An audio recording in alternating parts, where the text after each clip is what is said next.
Live everywhere. Daily Co's Radio on netrootsradio.com presents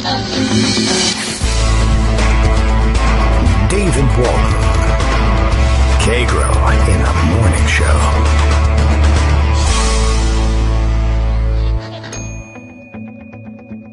Now, here's David Waldman. Hey, good morning, everybody. How you doing? It is Friday, May 31st, 2019, last day of May. Good. I'm done with it. Time to get rid of it. We'll bring you the next show from June. That's the plan anyway, according to the calendar.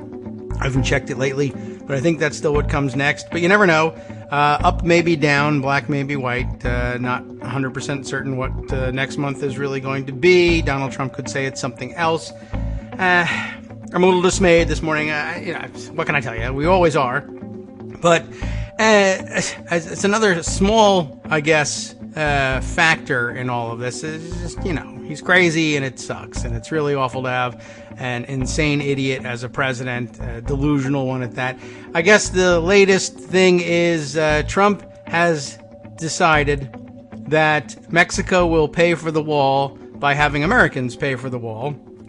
I don't know whether he plans to dedicate the money from this to the wall or not, but more tariffs.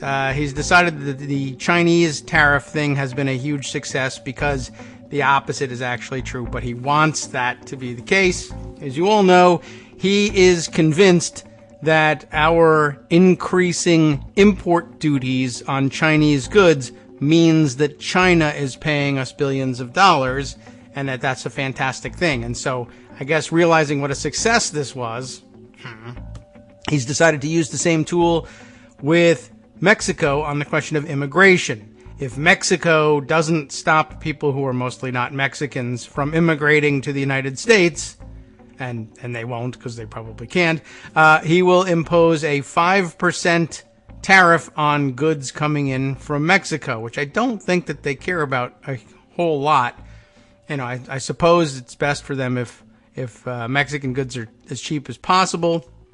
But as you know, tariffs are paid by Americans. So I'm just thinking about the idea of his standing there at the rallies and, I'm going to build a wall and who's going to pay for it? Mexico. And now here we are finally just simply directly imposing a 5% surtax on Americans for, I guess, for the immigration program such as it is, and maybe that's the wall, maybe not, I don't know. But the point is, of course, we were all told Mexico was going to pay for it. And in his world, and in the world of his supporters, that's probably going to be viewed as his delivering on a promise. And that's just such an incredibly depressing thought that he's, among all the other things that he's got upside down and backwards that he's getting away with, is another, having stood there in front of everybody to say Mexico is going to pay for the wall and then just taking that money directly from us and saying, when we object, but we pay the tariffs. No, you don't. I mean, how do you make policy in that? And I know this is only one of many areas in which this is the case. You could absolutely make the case that we're in essentially the same position on environmental law and global climate change. He just denies that that's happening. That's a Chinese hoax. And so we're going to make policy on climate issues in this country. We're doing it right now based on his insane delusions. What he sees, the color of the sky in his imaginary world is different. And everybody who supports him thinks it's making America great again. To say, yeah, the sky is purple, the sky is green. Absolutely. We've got, and we're winning because of it. And so that's where we stand.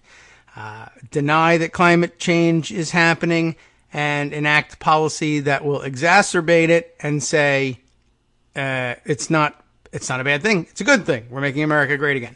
Deny that tariffs are paid by Americans and American consumers, and just impose more of them and say, no, that pain you feel in your wallet is Mexico paying.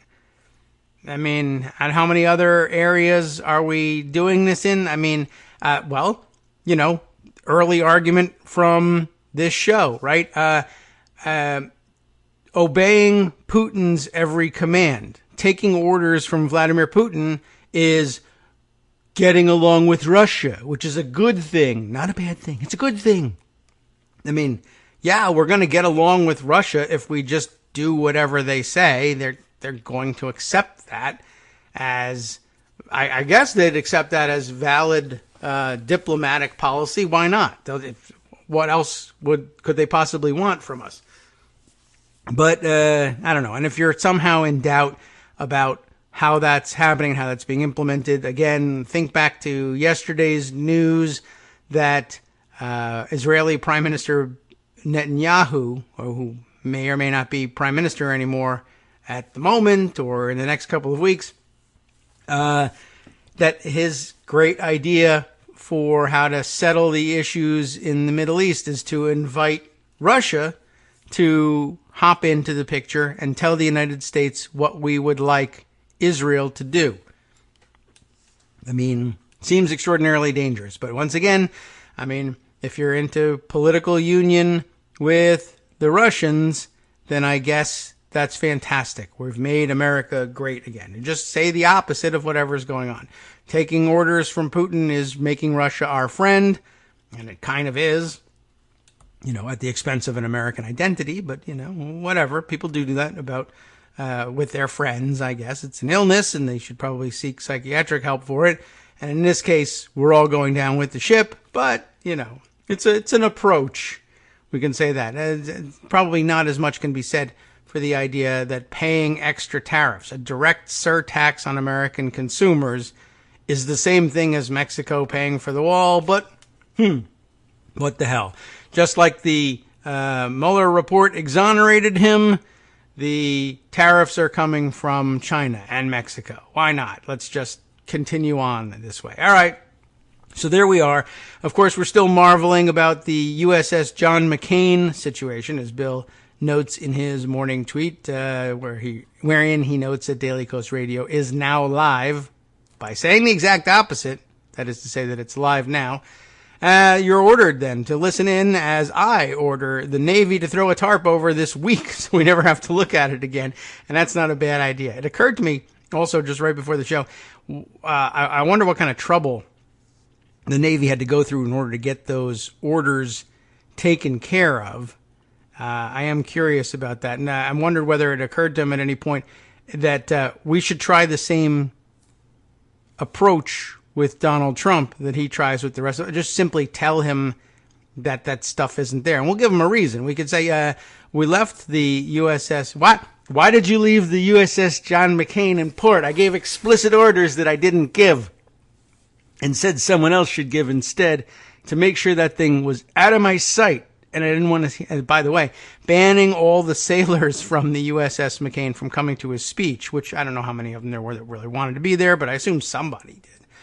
And good point made by our friend, was it this? Yeah, it was, oh, no, I'm blanking on your last name because I'm on the radio and I can't remember anything. But the point was, I can't wait for all the people who were angry about Colin Kaepernick taking a knee. Scott Charles, yes, our friend, our gun control friend in Philly, who had said, wait until the folks who were mad at Kaepernick find out about this. They're going to be so pissed when they find out that the USS McCain sailors were not invited, not allowed to come hear Trump speak. And those who showed up anyway were turned away, kicked out of the event, according, anyway, maybe, possibly, to the New York Times, if you believe them. Maggie Haberman helped out on that, so I don't know. You tell me whether it's true. Anyway, good point there. And I was just wondering why they didn't just leave him in place and just say, well, Mr. President, you didn't see the USS McCain. You're not mad about that. You didn't see it. You couldn't have seen the USS John McCain. The USS John McCain is built out of stealth fighter materials. The stealth stuff. You can't see it. It's invisible. And your eyesight is pretty horrible anyway. So what's the problem? And just tell him that. You could complain about having seen the USS John McCain if you want to, Mr. President. But remember, you told everybody that that stuff was invisible, that you couldn't see it. Now you're going to have to go back on that. He may be fine with that. I don't know. But I think that might have worked Could have just told him it was stealth. Or, I mean, just make up anything, I guess, with this guy. That wasn't really the USS John McCain. That was, we were camouflaging the USS something else, Bodie McBoatface, as the USS John McCain to fool the Chinese. How about that? So don't worry about it. Although that was a name we used and that's not your favorite name, that wasn't really the USS John McCain. It was all part of a ruse that Vladimir Putin suggested to us to fool the Chinese into thinking that the McCain was in Japan when it was really in, I mean, it was in Japan, so I don't know. It was really in, what would be a great place? Switzerland, as a matter of fact. That's where it was. Enforcing the law, U.S. law against those evil, horrible European something or others that stole all your money. I don't know. Keep them happy. That could have worked. And yet it never occurred to the geniuses in our military. You tell me what's going on. All right. Well, like I said, it's a little bit dismaying to sit here and watch the situation, to see people defining things upside down and backwards in this way. It's to note the paralysis of the government of the United States of America. Well, it's kind of a depressing thing. I mean, I suppose there are some things that paralysis of the entire government apparatus would help. Somehow all the bad stuff still seems to find a way to not get done per se, but be threatened and make us all upset before a court stops it somewhere and we add it to our list of things that he says he can get done because he's such a businessman, but he actually loses in court right away on that ongoing thread of that we keep with that you're really good at getting stuff done or whatever, right? Okay, let's see. Boy, there's an awful lot of fun things we can collect. What we didn't discuss yesterday, and maybe it was because Trump was blurting out his rage while the show was going on. But did we mention yesterday the rather remarkable interpretation of the Constitution that Trump has? But he was out on the White House lawn, I think on his way to the Air Force Academy for their graduation ceremony, and he gave some various comments. The question was shouted out to him, do you think they're going to impeach you? And he went on at some length about this thing. Do I have the video clip of it in this piece? I have the Vox explainer of it, but it's Aaron Rupar's explainer, and, you know, he loves putting out the video clips. He's like the, what's the guy that used to do this all the time and then went to CNN and got his own gig over there that we always used to play his video clips? Now I can't remember anybody's name. It's Friday. I should tell you, this is going to be a continuing problem for me this morning. My younger son is on a field trip that actually required meeting at the school at 4 a.m. today. So I'm a little out of sorts, to say the very least. I think they maybe overdid it on the early departure side, but I'm sure it'll be a fun day, and it'll be tremendous fun for us to clean up whatever meltdown there are to clean up as they return at 11 to 11:30 p.m. tonight. They're going to be out for almost 24 hours on this field trip, and it involves an amusement park in the middle of all this, so I'm sure everything will be fantastic. I'll get a busload of middle schoolers coming back like over-sugared, covered in maybe roller coaster vomit, and having been out in the hot sun for 24 hours. It should be a great health emergency. We're all going to have a good time with this one. And I'll be spending the weekend keeping him on an IV drip, I guess. Anyway, so it's ruining my ability to recall names today, but I've never been particularly good with that one. I think the video is here. Let's play with the volume a little bit here. I'm going to have to play it on the laptop, but I think we can usually pick up the audio pretty good. So here's Aaron Rupar's compilation of the video of Trump out on the lawn being asked about impeachment. And there's like 5 terrible things involved in his statement here. Let me get into that. You think they're going to impeach you? I don't see how they can, because they're possibly allowed, although I can't imagine the courts allowing it. I've never gone into it. I never thought that would even be possible to be using that word. To me, it's a dirty... Yeah, so let me stop it right there. First of all, the first thing out is, are they going to impeach you? And he says, I don't see how, because I can't imagine the courts allowing it. Now, here's one of those things. This is a great example of a Donald Trump-ism here, where we have to say, look, ordinarily, the court has nothing to do with whether or not a president is being impeached. I mean, beyond the impeachment trial in the Senate being presided over by the Chief Justice, there's no role for the court, any court, in this. But what he's saying is that he thinks that he can sue his way out of impeachment, that he can go to the courts and say, but you're only allowed to impeach a president who's done something wrong, and I have done nothing wrong, and the Mueller report says so. It totally exonerates me. And so it's illegal for the Congress to impeach me when I haven't done anything wrong, which ordinarily, like we said, is just a moron's view of what's going on. However, because of where we are and who we're dealing with, both on Trump's legal team and on the Supreme Court of the United States, we have to entertain the possibility, for real, that this Supreme Court would say, to hell with it. It's not a political question. It is something that the Supreme Court of the United States can rule directly on. We do, therefore, declare this impeachment to be illegal, and we are the Supreme Court. Look at my goddamn robes. How dare you even question me? That's it. That's the end of it. The law is the law. The Constitution is what it is. We say what it means, and it means there is no such thing as impeachment for Donald J. Trump. You can impeach the next Democratic president if you want to. All the previous administrations that faced impeachment, it was all valid. But for this guy, it's just not. Why not just say that? Well, would it be complicated? Would it be difficult to reconcile with previous precedent or in fact, future cases? Absolutely. But who cares? Bush v. Gore. Just do it. And what do you do if they do? Nothing. You can't. Or we don't know what to do. Or we just say, to hell with it all and have a revolution. I don't know.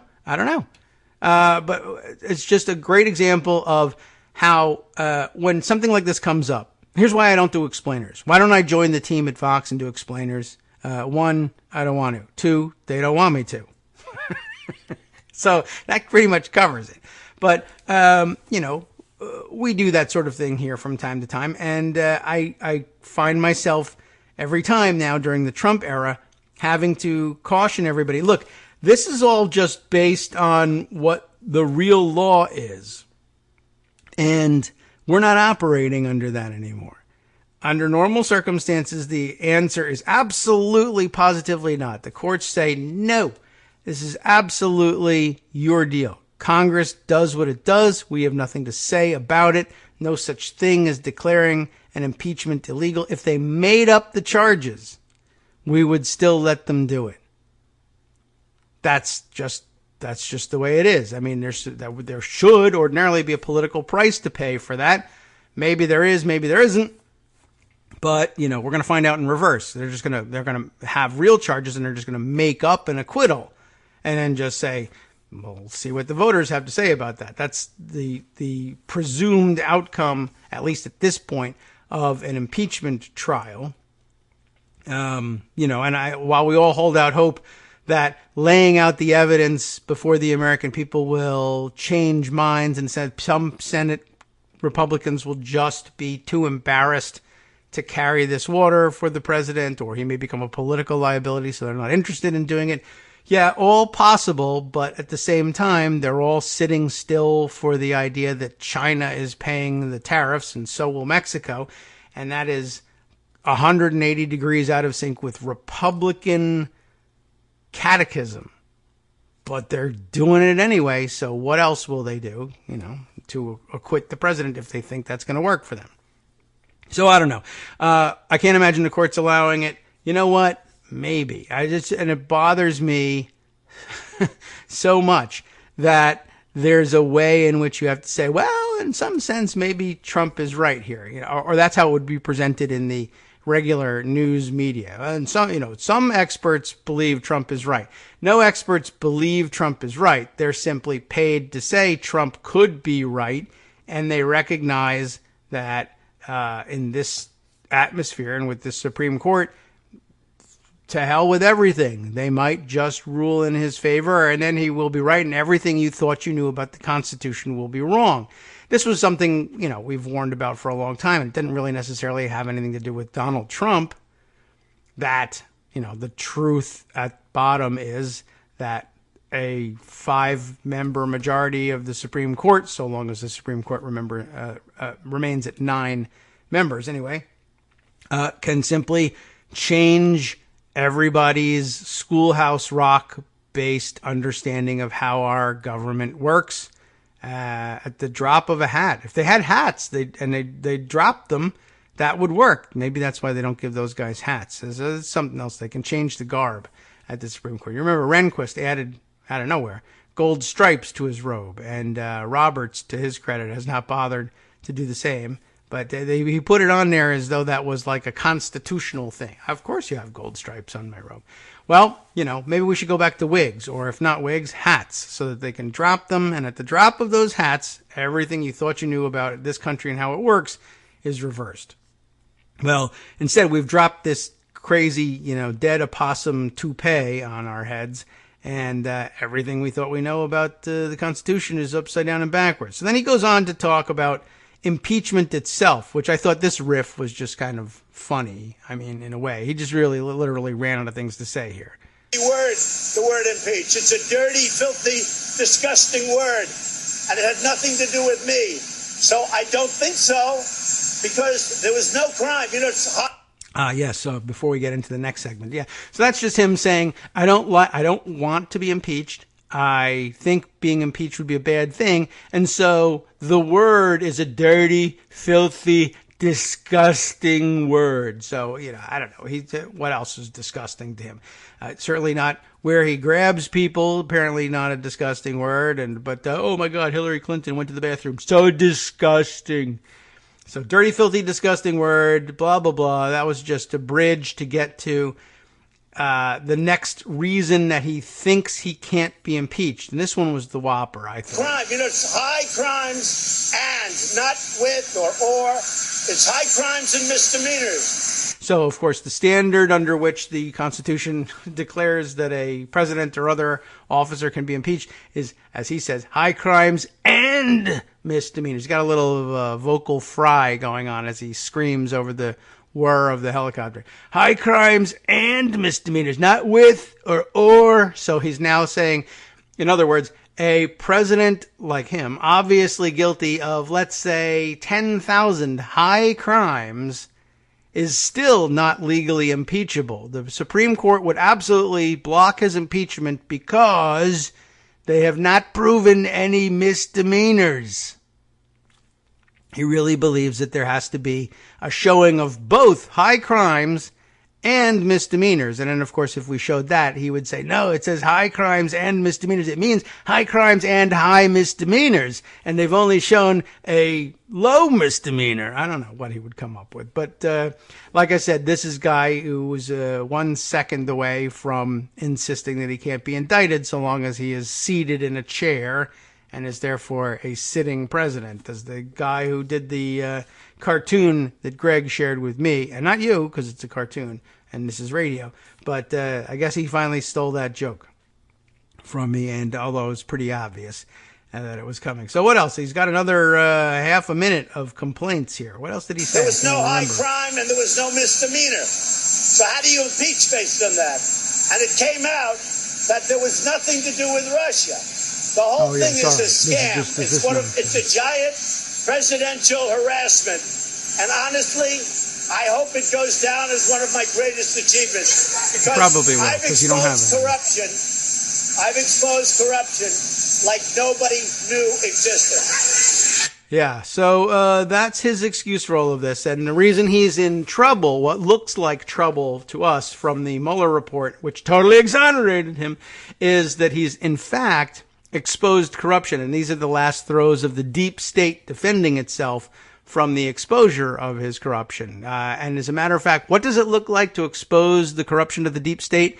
Ironically, it looks exactly like the other person is in fact guilty of massive corruption. You know, it's just one of those coincidental things that you just can't explain. But yeah, that's how it works in his mind. I think at that point he went on, or perhaps earlier, he went on at some length about, again, having been, totally exonerated, and he's the one exposing the corruption. But he said something about, oh yes, the reason I can do all these things is to look at at Article 2. It's a thing called Article 2 of the Constitution. And if you look at it, it gives me powers like you wouldn't believe, which was just classic Trump construction, of course. But it was also the sort of thing that reminded me, like, I'm surprised he didn't say, very few people know this, but there's an article in the Constitution called Article 2. And very few people know about it. Believe me, it's a very beautiful article. It's world-class, and I believe record-setting as an article. And you're going to see things happening in this country because of this so-called 2 article, Corinthians, like you never could believe, which, of course, we don't believe because it's not. I mean, there is an Article 2 in the Constitution, but, I mean, it's pretty bleak, quite honestly. I mean, the whole design of it really was to limit the power of the federal government as a whole. So it's really not that glamorous, the powers of Article 2. Oh, we've expanded them a bit, but the chance that he knows that history and knows it correctly are pretty slim. But then I'm sure that he thinks he has powers like we wouldn't believe, because he also thinks Mexico is paying for the wall through these tariffs, upside down and backwards. Anyway, we'll be back in 2 minutes. Hi everybody, it's me, David. Let's change things up from the old fundraising pitch for just a minute and talk instead about how you can be a part of our show. If you've got a smartphone or any other electronic recording device, why not sit down and record a segment for us? Read us an important article and give us your take. Read one of your own original essays, or even just give us your commentary on something you'd like to share that's important to you. Then send the file to me at kagrox@gmail.com, and I'll try and work it into the show. Short segments, a few minutes in length, are easiest to fit in. And of course, I can't always guarantee that I'll be able to play everything, but if you've ever shouted at your radio or TV about something you wish was being covered, here's your chance to change that. Make the show your own. Send your submissions to me at kagrox@gmail.com.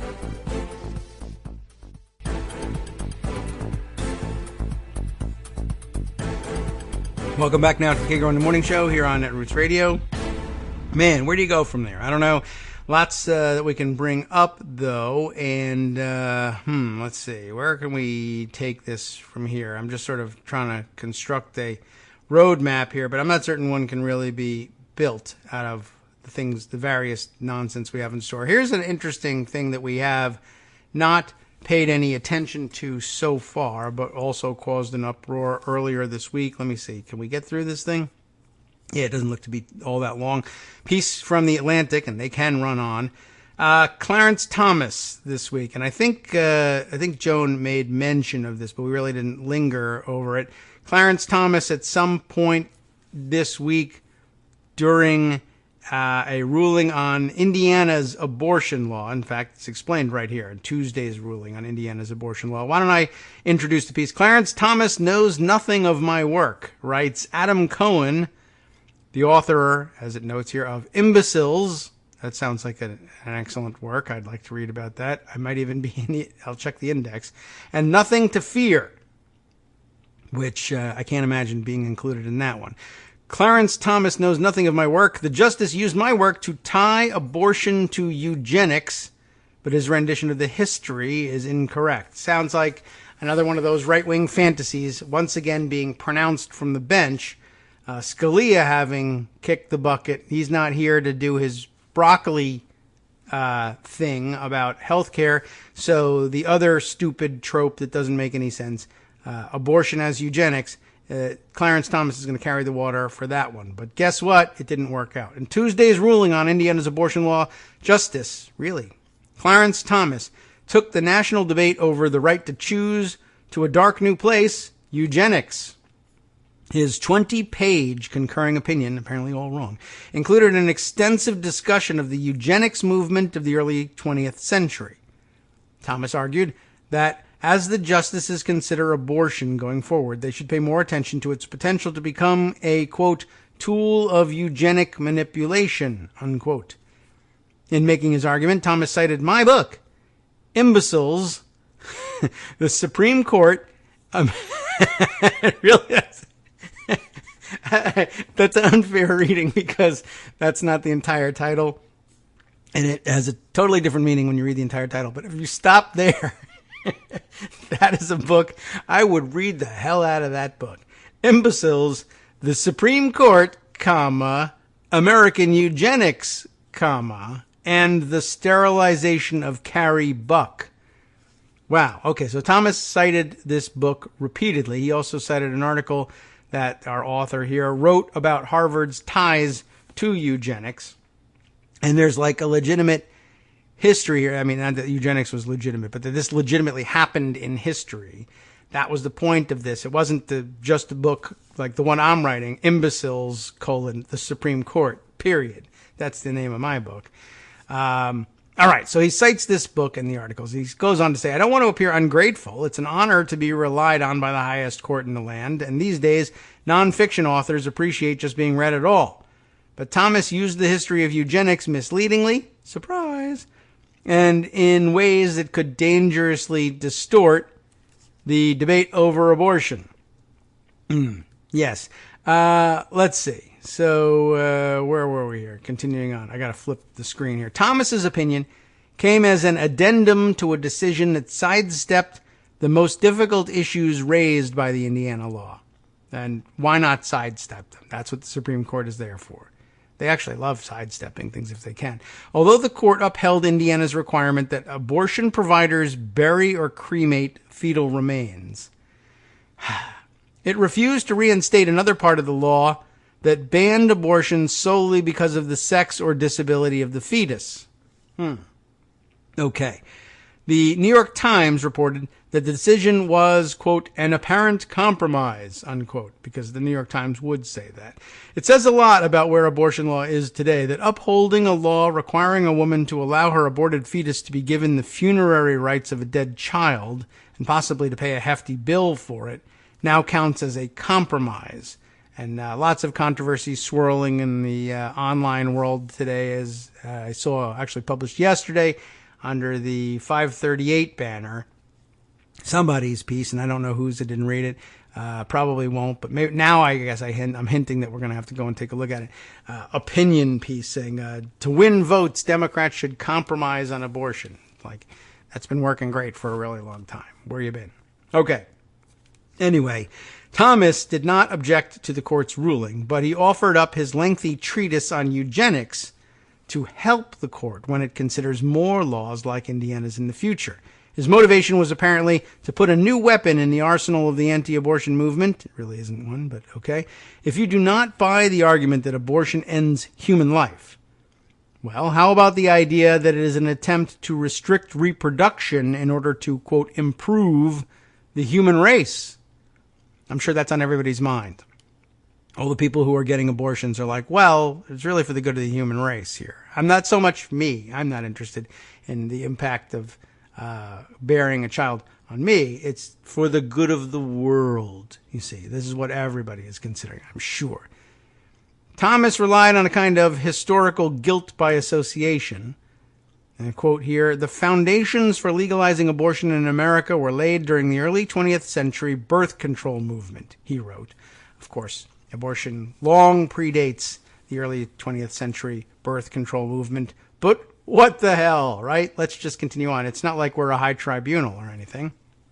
The birth control movement, in turn, quote, developed alongside the American eugenics movement. It also, let's say, developed alongside the invention of TNT.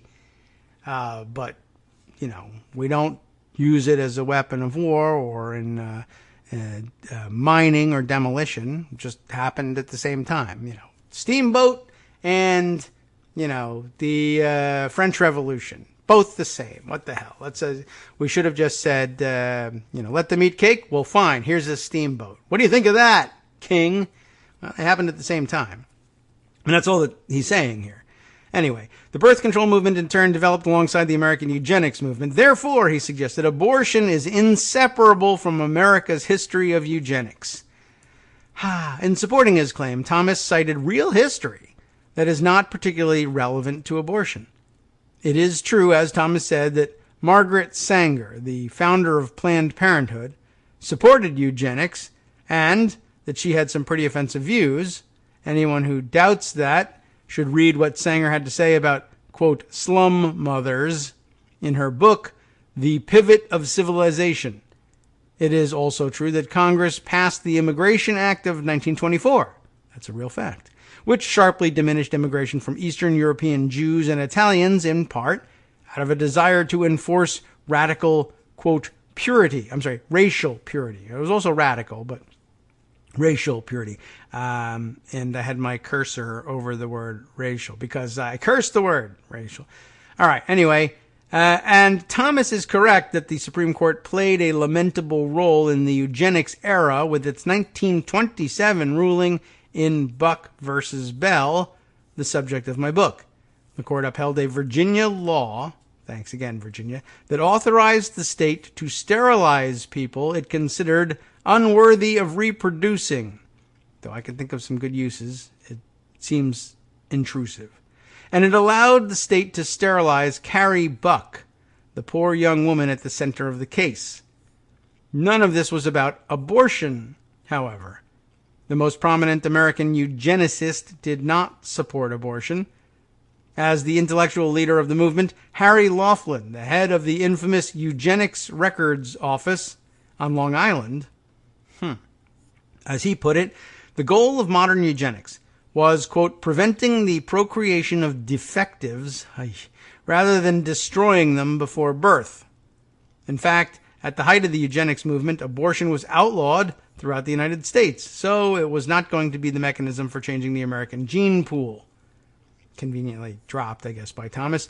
The American eugenics movement overwhelmingly supported not abortion, but forced sterilization. Which, by the way, of course, I guess you could consider birth control, and it's weird that he's going to use eugenics as a cudgel against abortion, which is in turn planned as a cudgel against birth control, but okay, consistency has never mattered. The American eugenics movement, therefore, we said here, overwhelmingly supported not abortion, but sterilization, forced sterilization. More than half of the states adopted laws like Virginia's, which allowed the state to sterilize people it deemed unworthy of reproducing because of physical or mental deficiencies or other, quote, failings, such as alcoholism or poverty. Oh, man, if they had only gotten to the Trump family earlier, it really would have been a much different situation. Anyway, between eugenics, sterilization, and abortion lie two crucial differences. Who is making the decision, and why are they making it? In eugenic sterilization, the state, the deep state, decides who may not reproduce and acts with the goal of, quote, improving the population. In abortion, the woman, any woman, decides not to reproduce for personal reasons related to a specific pregnancy. That is ultimately where Thomas's argument falls apart. Yeah, it kind of does. A woman in Indiana who has an abortion because the child will be born with a severe disability is not acting eugenically. She's not trying to uplift the human race. She's simply deciding that she does not want to give birth to a child who, for example, would die in infancy after a brief life of extreme pain. Thomas's concurring opinion is an example of a common form of argumentation, the false analogy to a universally acknowledged historical atrocity. Extremists in the anti-abortion movement do this a great deal, for example, by comparing abortion to the Holocaust. Of course, this form of argumentation is not limited to the abortion debate. A top technology advisor to President Donald Trump once said the demonization of carbon dioxide is just like the demonization of the poor Jews under Hitler. It was last week When they say that he once said it was, I think it was, or at least I don't know. Maybe we learned about it last week. Maybe that was the big deal. And I mean, this is put in such a way that suggests that perhaps it's an older comment. But yeah, we didn't get around to that craziness. It's just like the Holocaust, carbon dioxide. Trees or Hitler. That's where we are right now. I mean, talk about the end of Godwin's law here. You trees, why are you going to do a Holocaust with all that carbon dioxide? I've got to stop you. I'm going to go back. If you had the chance to travel back in time, would you kill Acorn Hitler? And the answer is probably yes. Wow. Nothing wrong here. Nothing absurd happening. Everybody go on about your business. Up is down. Carbon dioxide's problems are not analogous to the Jews' problems under Hitler. It's true. And allowing a woman to decide whether to give birth is not analogous to the final solution, or acorns, or any of it, or to the misdeeds of the eugenics era. When the time comes for the court to once again consider a statute like Indiana's, Thomas's eugenics history should not be its guide. Despite all this, I will admit to having been a little bit pleased when I read Thomas's opinion, and not only because, as a journalist friend said, the references to imbeciles were, quote, good for the brand. Imbeciles is not a brand. It's the name of part of the name of the book, but okay. Americans today know too little about the American eugenics movement. The history speaks powerfully to our time, although not in the way Thomas suggested. Eugenics may indeed be making a comeback. Representative Steve King, who's a known genius, the Iowa Republican and immigration hardliner, echoed the concerns of the movement when he tweeted, quote, "We can't restore our civilization with somebody else's babies," unquote. So did Trump when he reportedly said that the United States needs fewer immigrants from, we remember this one, S-hole countries, and more people from places like Norway, where they gun down kids in summer camp occasionally. And so did white supremacists in Charlottesville, Virginia, who were big fans of the killer in Norway, when they chanted, "Jews will not replace us." Thomas is absolutely right that we need to remember our eugenics past and make sure that we don't make the same mistakes again. He's absolutely wrong that individual women making independent decisions about their pregnancies are the eugenicists of our time. Thank you, Adam Cohen, author of Imbeciles, on your bookshelves now, or available, I'm sure, through Amazon or whatever. Just give me a percentage of the sales there. Okay. Very interesting. Just thought we should pause and point out that imbecilic episode for all of you to catch up on. Let's see. Other items in pocket of some interest, and I guess I ought to keep my Twitter feed open here just in case some hot new topic were to emerge. Let's see. Okay. Other thoughts that we might add to our program, our Esoteric Friday program, trying to clean out a little bit on what's in pocket here, but not a whole lot that presents a coherent narrative, but we don't live in coherent times, so I guess we may have to let go of that idea. Let's see. Moving on. Let's see. There's some other interesting ideas here. We never did. I guess we did the gist of the Mick Mulvaney takeover of the Labor Department, and so we may have to let go of that one in favor of scrolling back a little bit further. Oh well. Does this merit individual discussion? I did see this one the other day, and I mentioned that I had seen a lot of pushback on the very dumb idea that Donald Trump wants to be impeached. It's a dirty, disgusting, filthy, awful, horrible, no good, very bad day sort of a word. But I did catch this headline the other day, and I thought, this might be worth reading, and it is now, of course, labeled among the best of in Pocket, so it's got to be worth it.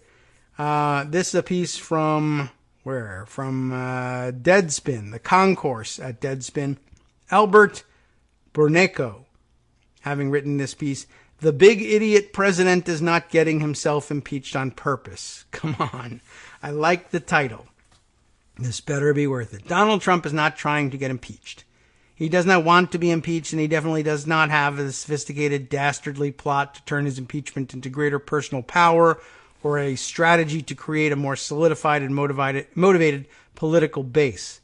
He does not have a sophisticated, dastardly plot to do anything or any other kind of plot. The man is not capable of sophistication or any but the basest sensation-seeking dastardliness. It's all he can do to get the fast food from its cardboard container to the appropriate face hole. I like it. He is a big, stupid idiot, is what I am saying, and he likes things that feel good and wants them right now, and doesn't like things that don't feel good and doesn't want them ever, and that is the extent of him.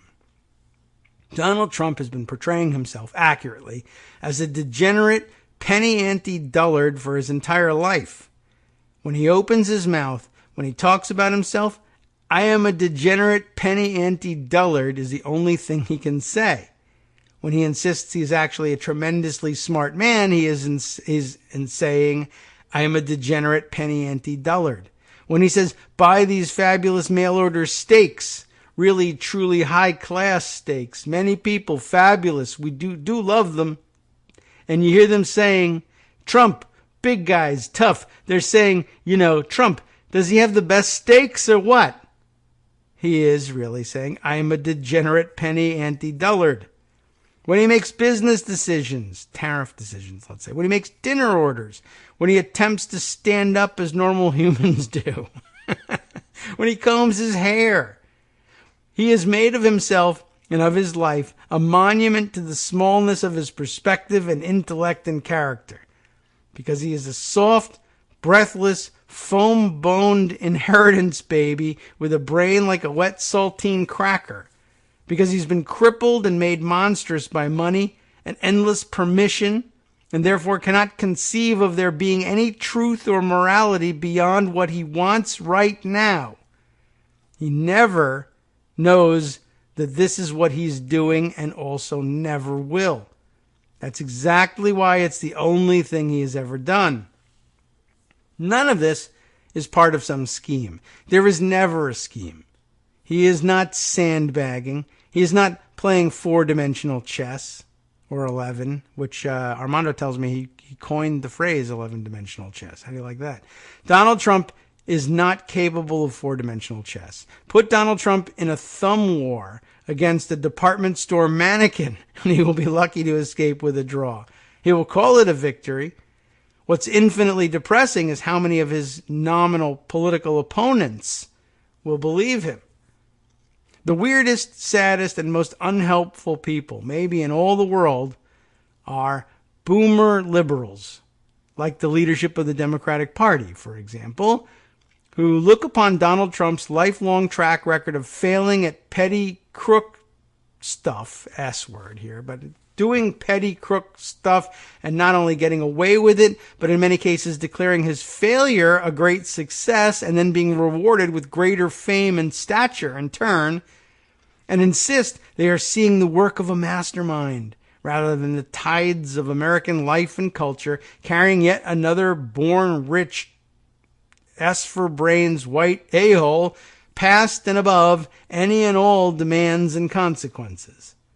The idea of Trump is the sucker-ass belief in meritocracy, in hoary old great man BS, twisted into its most horrible gargoyle incarnation. He's rich and famous. He's the president of the country. And therefore, it just simply must be the case that he has earned this station for himself, one way or the other, via some expression of traits that make him equal to it. He has to be some kind of genius, even if it's the evil kind. There's no way that a braying, worthless dope, a man with no qualities of any kind to recommend him, could have ended up where Trump has ended up. And now that investigations into Donald Trump's campaign and also into his efforts to thwart and obstruct those same investigations about which he has been in a panicky and very public rage since well before his inauguration, have moved him into the crosshairs of impeachment. The meritocracy dead-enders in the opposition party believe that this must be happening because he wills it.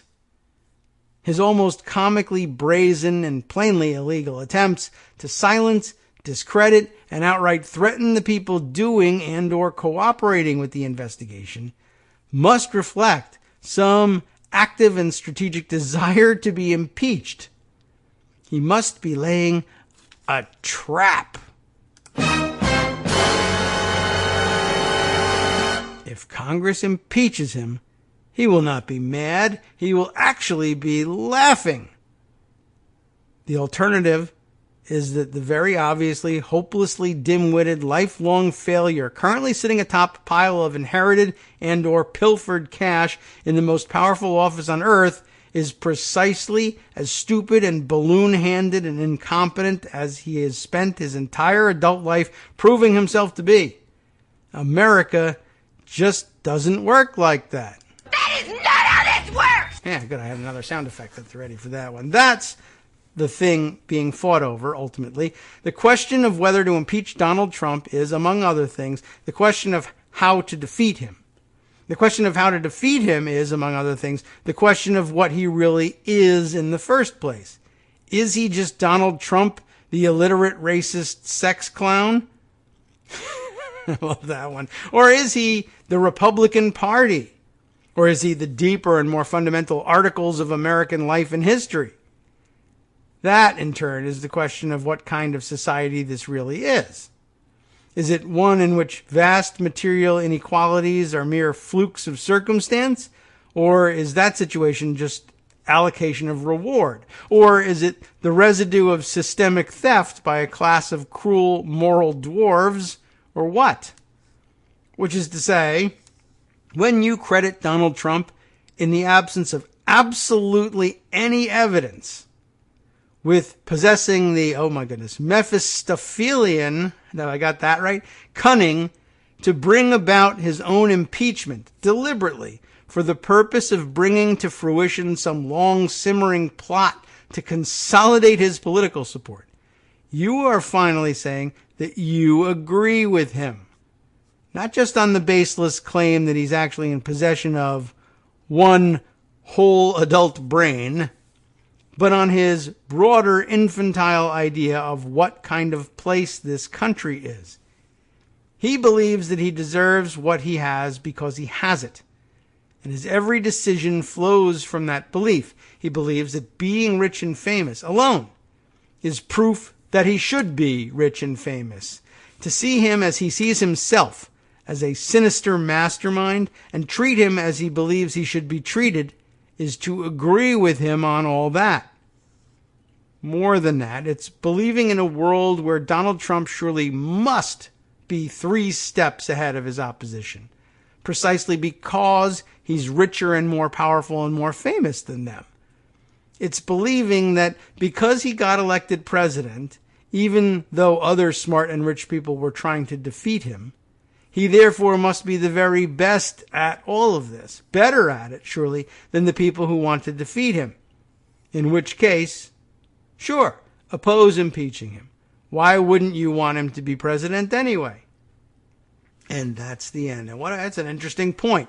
And one of which I'm sure lots of you will find disagreement because you get stuck in a lousy place if you buy the logic of it. But my logic is unassailable in this. This is our undeniable. Which is the line? I don't remember. Who cares?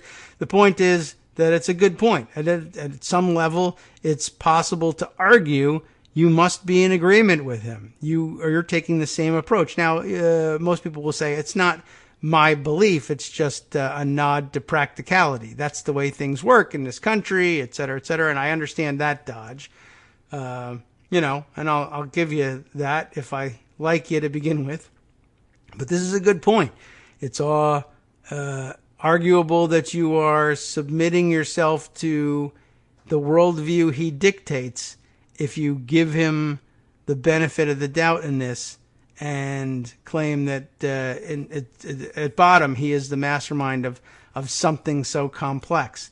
And, okay, sure, he's an evil genius, but he is a genius.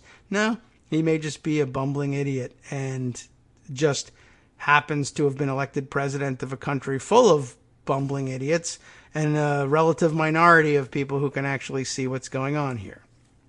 Anyway, okay, continuing on here, we're bumping up against the next break. We'll decide in a minute, in the minute coming up, what to do with the second half of the show. There's plenty to continue on with here. I just want to roll back past, though, the stuff that is at this point stale and get to some things that might shed some light on current activity.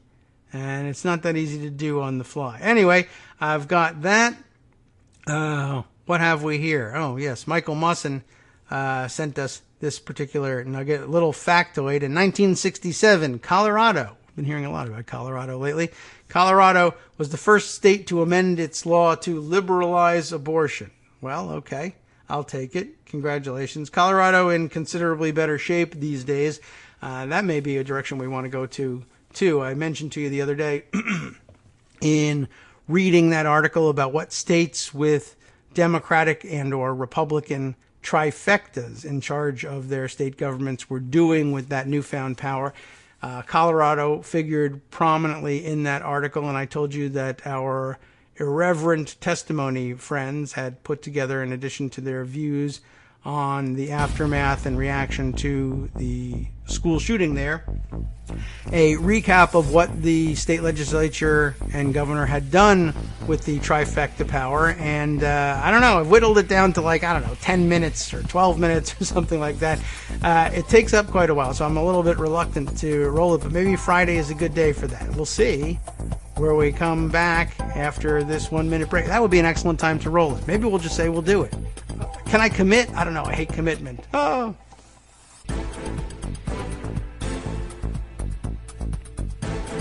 Welcome back now to the Kagro in the Morning Show here on Netroots Radio. Maybe we can turn this into the irreverent testimony podcast for the next 10 minutes or so, and that'll actually give us a chance to organize things. But this is a well worth it, I think, just in terms of expanding on yesterday's notice that states with the Democratic trifectas were doing some excellent work, putting Colorado in the spotlight because Travis and Rachel have put Colorado in the spotlight. It serves as an excellent illustration of just how far it goes. We got the idea. Okay, I think we can all imagine what a state might do with its trifecta, but hearing it reported on from the ground, that's a very different thing. Now, I know that this piece is a little bit longer than usual, especially since it won't snap into soundboard here, which tells me that it's too big of a file. But I can roll it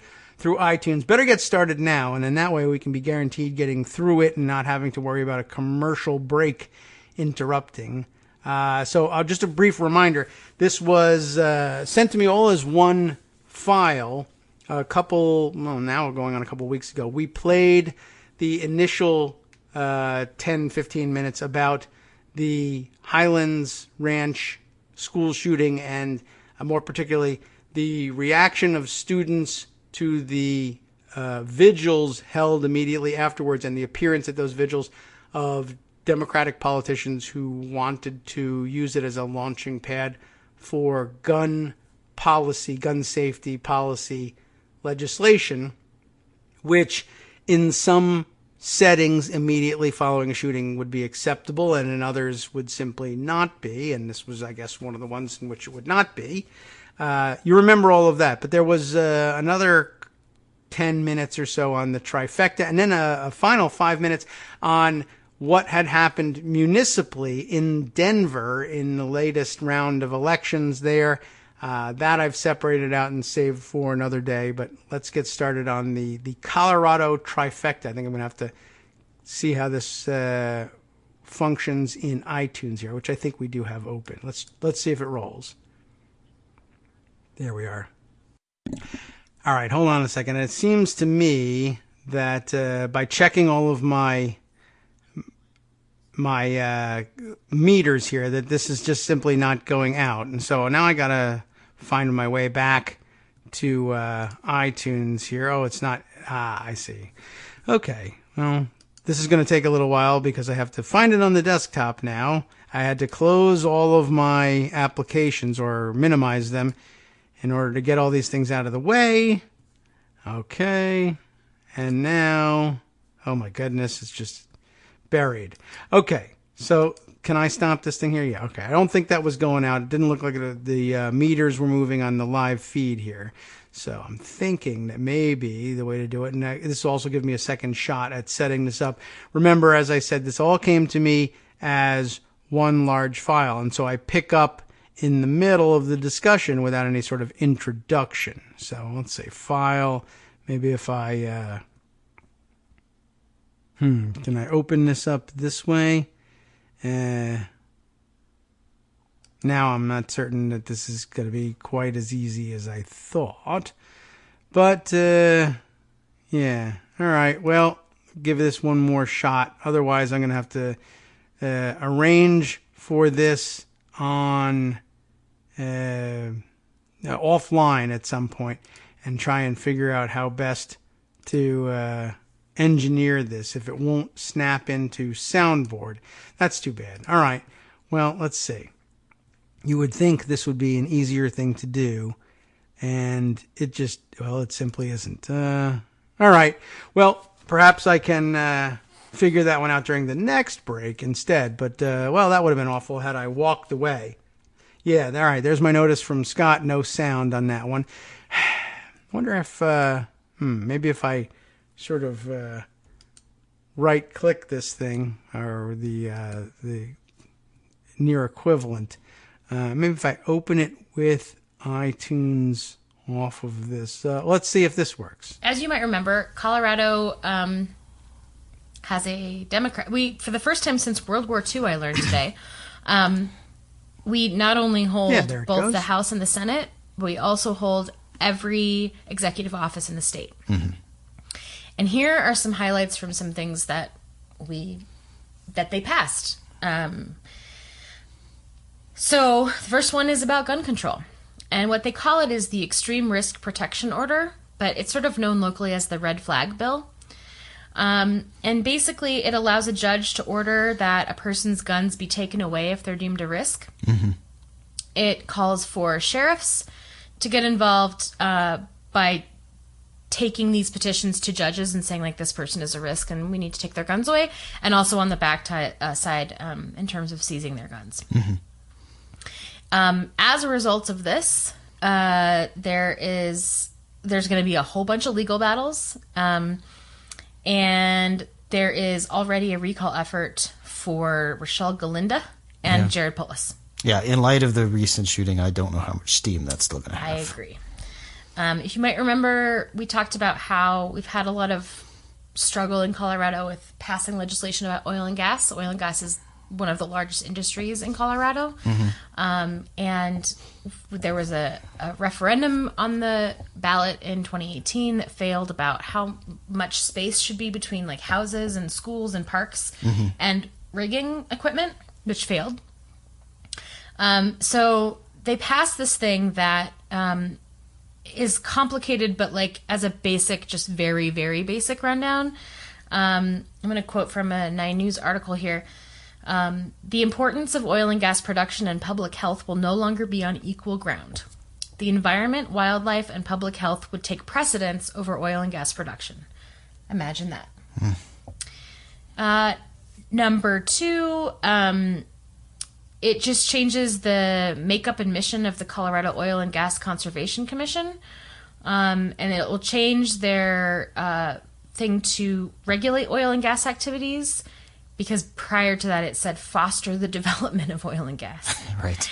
And it will also not longer be just the only regulatory body. The Air Quality Control Commission, the State Board of Health, the Water Quality Control Commission, Hazardous and Solid Waste Commission, and local governments will all be given control over respective portions of each oil and gas well.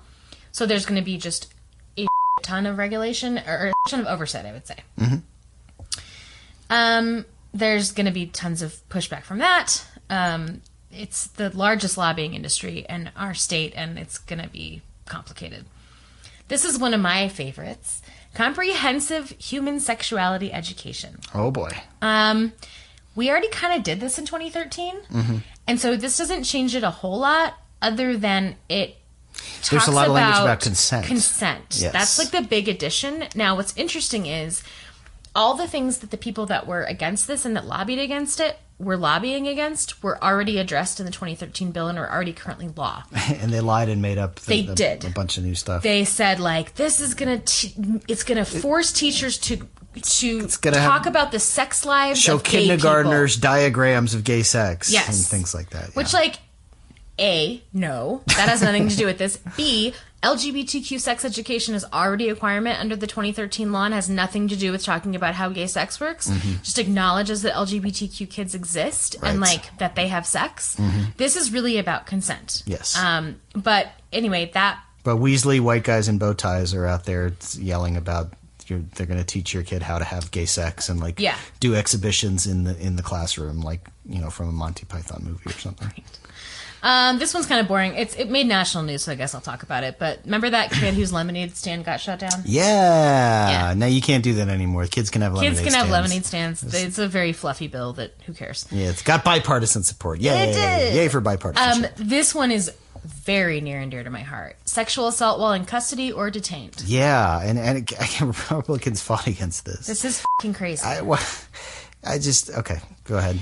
So I'm just going to read directly from this because I think it's a really good explanation. It closes a loophole in law involving sexual assault while in custody or detained. Current law said victims cannot consent to sex with an officer while, quote, detained in jail, prison, or hospital. But that does not cover anywhere or everywhere a potential victim may interact with an officer of the law. HB 1250 adds 3 more instances where an officer cannot claim consent as a defense against a sex assault charge. 1.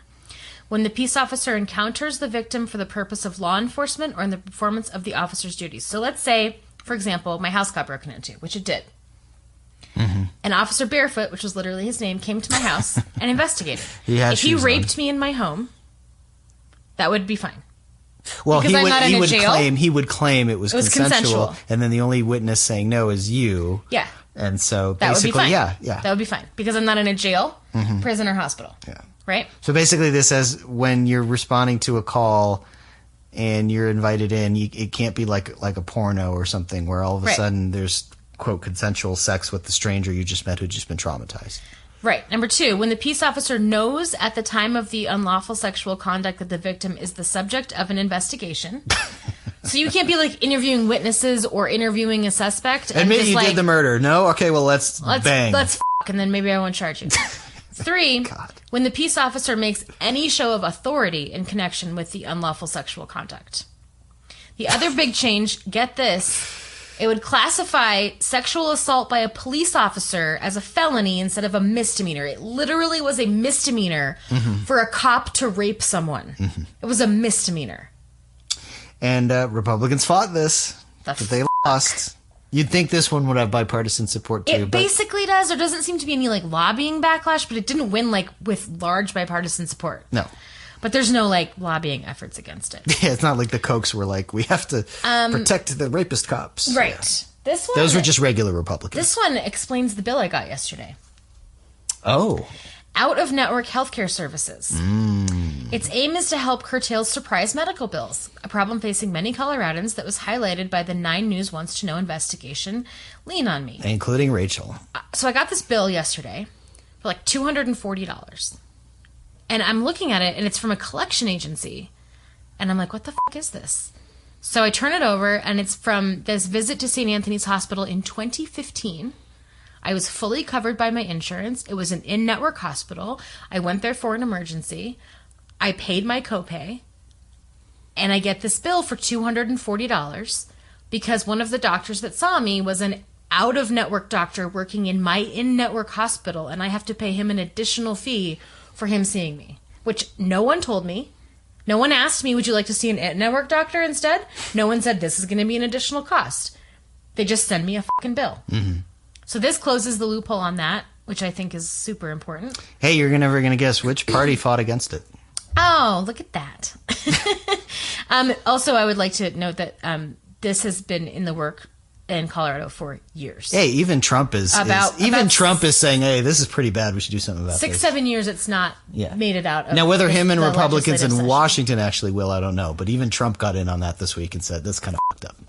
It is. Yeah. We have a revenge porn law that passed, which is interesting. That one was pretty bipartisan as far as I remember, right? It is, yeah. Okay. So it's interesting because it's got an interesting history, which I'm not going to get into because it's kind of we're running out of time. But so instead of criminalizing the practice of posting intimate images of someone online or elsewhere without their consent, this provides for civil recourse against the perpetrator if the person can prove the following 3 things. So if you share a nude, right, that your partner sends you or your whoever, right? Mm-hmm. It does not provide for criminal charges, unfortunately, but it does provide for civil recourse so you can sue them. Good. 1, the victim did not consent to the photo being shared. 2, the image was private. And 3, the victim is identifiable in the photo. How do you prove the first 2? That's the worrisome part for me. It's going to be hard. That's the thing. It's not criminal. It's civil. I know, and the bar is lower. So even they kind of have to prove that you did consent. Okay. Right? I see what Show me when I said you could share this with your buddies in your frat house. Yeah. When did I say that was okay? It might not matter to a jury or a judge, but I think it will. Okay, I think it will for sure. And then there's a lot about how that happens. And then there's a weird caveat for parents who share pictures of their kids, as long as it's not for sexual gratification or commercial gain, which is okay. Don't even know. The statutory damages are not to exceed $10,000, and then there's all this other you can. Anyway, it's. But it's good. It's good. It's good. But anything else? Yes, conversion therapy. Yeah, conversion therapy for minors specifically, because we can't prevent adults from doing harm to themselves emotionally by going through this, but it specifically says anyone under the age of 18 who cannot legally consent to conversion therapy. And we've been trying to get this through for ages and ages and ages, and not until we had the entire state capitol and the governor's mansion were we able to finally pass It's failed every session since we started trying to do it. There's a safe haven law in Colorado, which just says that if a kid has a baby, they have up to 72 hours no questions asked. To drop it off at a fire station or a hospital. Yeah, this law adds now that we can teach kids about that. We're requiring schools to provide information that's true. Rather than just finding out by osmosis. Because we just don't want babies in garbage cans. Yeah. Just drop it off at the firehouse. No one's going to say shit. It's fine. Of course, Republicans don't like that because then they think, well, now that just gives license for kids to have babies and drop them off at hospitals because every kid wants to do that for fun. Yeah, that's what kids love. Yeah. Yeah, for sure. And the final thing is limits on job applicant criminal history inquiries, which is super important. That is really interesting. I read that one almost fully, and I think it's going to get tied up in the courts for a while. It might, but I think it's important that employers with 11 or more employees will be barred from asking about criminal history on an initial job application. Okay. I think that they still get to run a background check, but it's the ban the box thing where just every resume or every application that you look at that has that box checked, you just throw it in the garbage. Mm-hmm. You have to actually meet the person and then decide to hire them and then run a criminal background history, and then you're oh, I've actually gotten to know this person as an individual. Maybe and the it fact seems that they committed this misdemeanor or whatever. Yeah. Doesn't mean I don't want to hire them necessarily, rather than you just throw it in the fucking garbage. That's the hope, but it is. I don't know in practice if you do a background check, something bad comes back, no matter how well they did on an interview, whether you're going to hire them. But that's it's a step forward. It's a step. It's in a the step right forward direction. for people who have come out of the criminal justice system and are looking to restart their lives. I agree. Yeah. So I guess all of this is to say, these are the things that we've done in Colorado, and why have we been able to do them? Because elections matter. Because we elected a bunch of Democrats, and we got all this done in how many months has it been? 4 or 5? So the first legislative session of 2019. So in the first session since January 20th to May, I think it was last Thursday. So in about 4 months. Yes. So, if you're out there, I don't vote in the state and local elections. It's pointless. It doesn't matter. Whatever. It's no big deal. Like, no, it matters. It very much matters. And I think it's an interesting case study on a national level, what happens when Democrats get to govern. Mm-hmm. Unrestricted. When they just get to say, here's what's best for us. Progress. They don't take away your guns unless you're violent and dangerous. They don't want to ban everybody's guns. They don't want to force people to have abortions or have death panels or anything else that you've been led to believe people The gas would do. companies aren't going out of business, even though that's what they're claiming. They're just looking out for their constituents. They're looking out for the people who fucking live here. And I think it's a really interesting model to look at what happens if we could possibly do the same thing at a national level. What Democrats could accomplish if they had the backbone of the Colorado State Legislature, and if they had the power that the Colorado State Legislature Or if we controlled a bunch more state houses.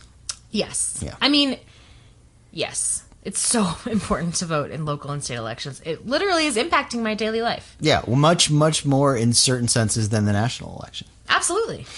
And that's it. Okay, thanks very much, guys, for, taking over the show for the last 15 minutes or so. I actually appreciate the break, but I think it was an important follow-up, more importantly, to yesterday's discussion about what Democratic majorities and trifectas were doing with their power versus what Republican trifectas were doing with their power, and give you a much better sense of actually more on the broad spectrum of things. So a few of those items hit the same checklist that we discussed yesterday, but with with that local on the ground addition of, okay, what does this really feel like and who has really been pushing for it and why? So thank you very much for including that in your submission to us. We'll see if we can get around to what happened municipally in Denver.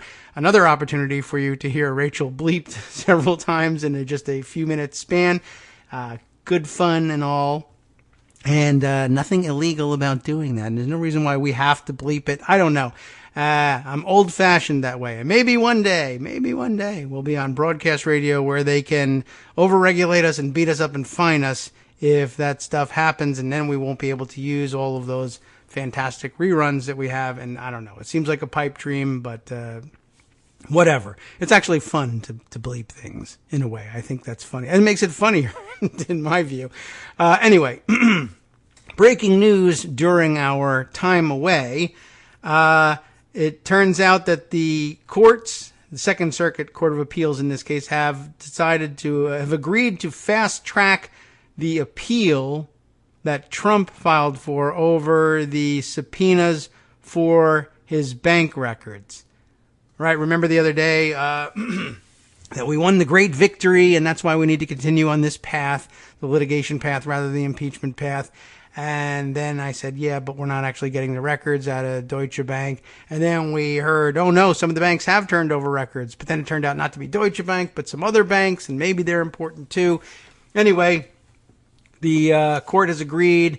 Both parties basically agreed to having the things fast-tracked. Why not? So it doesn't, I don't think, make any sort of comment on the substance of the case. I happen to have the Hills write-up of it handy, and why not? We'll go with that, even though they suck. Jacqueline Thompson, court fast tracks Trump appeal over, once again, wrongly reported, Democrat subpoenas. They are enforced. In fact, House of Republicans, congressional subpoenas. I don't know why they won't do that, for bank records. The Second Circuit Court of Appeals on Friday, that's today, just now, agreed to expedite President Trump's appeal of an order allowing a pair of banks to hand over financial records to House Democrats. Again, it's the House of Representatives, people. The court ruled in favor of Trump and House Democrats' joint request to fast-track the case, setting deadlines for briefings in the case that stretch through the middle of July. So that's expedited. It's going to be a month and a half. And the court requested that an argument in the case be scheduled for the earliest possible sitting week after all the court filings are made. The final filing is due by July 18th. Trump is appealing New York federal judge Edgardo Ramos's ruling last week to not grant a preliminary injunction over the congressional, subpoenas for the president's financial records from Deutsche Bank and Capital One. In previous court filings, the parties stated that the subpoenas will not be executed while the order is under appeal, and Ramos an Obama appointee, has also agreed to pause the remainder of the case playing out in the Southern District of New York while the preliminary injunction ruling is under appeal. A similar case is playing out in the D.C. Circuit Court of Appeals, where judges will hear oral arguments in mid-July over a House Oversight and Reform Committee subpoena for Trump's financial records from the accounting firm Mazars. Judge Amit Mehta in D.C. District Court also rejected last week Trump's attempt to quash that subpoena. Lawyers for House Democrats, maybe, but probably actually the committee, in the Mazars case have also agreed to not enforce these subpoenas while the appeal plays out in court. So awesome. Agreement not to enforce the subpoenas, blah, blah, blah, out of a sense of fair play. Well, that'll be repaid, no doubt. And, duh. That reminds me, I was struck by somebody's comment on I guess in the aftermath of the Mueller press conference, mentioning how much of Mueller's decision making rested on the acceptance of the validity of the OLC memo and the DOJ policy that results from it, that a sitting president can't be indicted and prosecuted for criminal offense. And, you know, I mean, we've pointed out again in the show that just like, in a way, just like Supreme Court cases, you can simply change direction. You can withdraw an old OLC memo and issue a superseding OLC memo that says the exact opposite if you want to. No one has wanted to in this one, but I just wanted to point that out in terms of like there's no reason to believe, for instance, that should a future Democratic president face a similar sort of situation, no reason to believe that Republicans would hold on to precedent, practice, and tradition there, just as you have seen it happen in the Senate, where Mitch McConnell refused, well, you know, I mean, we've played games with the blue slips for how long now, then refusing to consider the Merrick Garland appointment, and then simply turning around with no problem whatsoever and saying, oh, yeah, no, we wouldn't enforce that rule against a Republican president in the final, or in an election year or the final year of his term. That would be ridiculous. You should expect the same to happen with the next Republican Attorney General who has a Democratic president in his crosshairs. That whole OLC memo thing won't mean nearly as much to them at that point. And I mean, I think you all assumed that, but I thought we ought to put that on the record. All right, time now for another break. Just wanted to get that news on the record, and I think we've got, I've been dumpster diving, I guess, in Pocket, looking a little further back, looking for good stuff that we might share and tie into current events. I think we've got a theme that can play out here when we come back on the other side of the break. Plus, we can throw in a few bits and pieces here and there that always make good fodder because, well, Donald Trump is a criminal and just a disgusting moron and idiot, just to fill a few seconds. But anyway, just to bring up, well, I don't know, more variations on a theme, because the audience is always hungry for more of that. Tying things together, though, in our last segment, after this 2-minute break upcoming. We shall return. Hi, it's me, David Waldman, your host for Kagro in the Morning, with a brand new interruption to say thanks to all of you who support the show. Remember when I told you that our average monthly donation was about $7, for which you were getting 2 great hours of news and entertainment 5 days a week, and how that came out to about 70 cents an hour? That's a pretty good deal, except it's wrong. The math actually works out closer to 17 cents an hour. It is hard to beat a deal like that, and even harder to send your kids to college on. Thankfully, Patreon.com makes it easy to make that work. Patreon, Patreon.com, is the simple, secure way to make recurring monthly contributions to support our show. Just search for me or the show name on the site, and they make it easy to crowdfund the show so that the power of our numbers can keep the show going for just a few bucks a month. Once again, thanks so much for all your support.